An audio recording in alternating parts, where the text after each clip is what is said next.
আপনারা তো এত বছরে দেখেছেন, আপনাদের কি মনে হয় কে আপনাদের দাবিটা তুলে ধরতে পারবে? ইনশাআল্লাহ।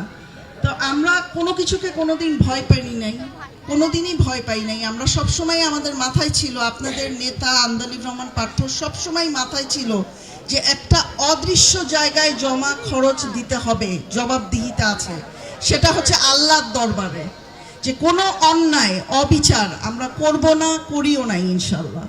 এবং ভোলা নিয়ে আমাদের একটা স্বপ্ন আছে যে আজকে উনি কিন্তু কোনো দায়িত্বে না এসেই ভোলাবাসীর প্রতি ভালোবাসার থেকে, আন্তরিকতার থেকেই কিন্তু সে আপনাদের সবার দাবি, ভোলা বরিশাল সেতুর দাবি গতকালকেই কিন্তু বরিশাল মঞ্চে সে দাবি করে এসেছে ইনশাল্লাহ। এবং ভোলায় মেডিকেল কলেজের কথা যেটা চাচা বলে গেল, যে প্রতিনিয়ত আমরাও শুনেছি, আমাদেরও অনেক কর্মীরা দেখা গেছে রাত বেরাত অসুস্থ হয়ে পড়েছে, তাদেরকে স্পিড বোটে দেখা গেছে বরিশাল নিতে নিতেই একটি অঘটন ঘটে গেছে।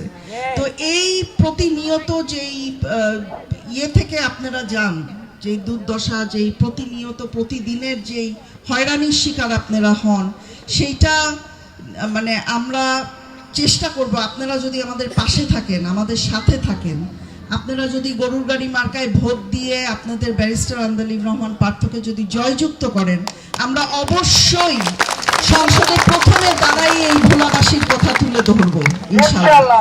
আমি তার সহধর্মিনী, আমি তাকে দেখেছি যতটুকু, তার সে শুধু দিতেই বিশ্বাসী, সে কোনো কিছু নিতে বিশ্বাসী না, সে কোনো কিছুকে ভয় পায়নি, কোনো জেল জুলুম, কোনো লোভ লালসা তাকে কাবু করতে পারে নাই কোনো কিছু। আজকে সে অনেক কিছুই করতে পারত, কিন্তু সব কিছুকে সে ত্যাগ করেছে শুধু মানুষের জন্য, করার জন্য। এখন আপনাদেরকে সুযোগ দিতে হবে, আপনাদের একটা ভোট অত্যন্ত গুরুত্বপূর্ণ।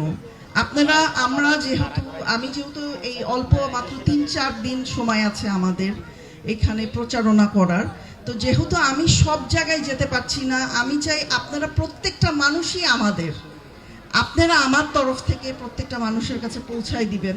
আপনাদের পাশে যারা আছে, পরিবারবর্গ যারা আছে, তাদের সবাইকে নিয়ে 12 তারিখে যাবেন, যে আপনাদের গুরুত্বপূর্ণ ভোটটা গরুর গাড়ি মার্কায় দিয়ে আমার স্বামীকে জয়যুক্ত করবেন ইনশাল্লাহ, আপনাদের পাশে দাঁড়াবেন।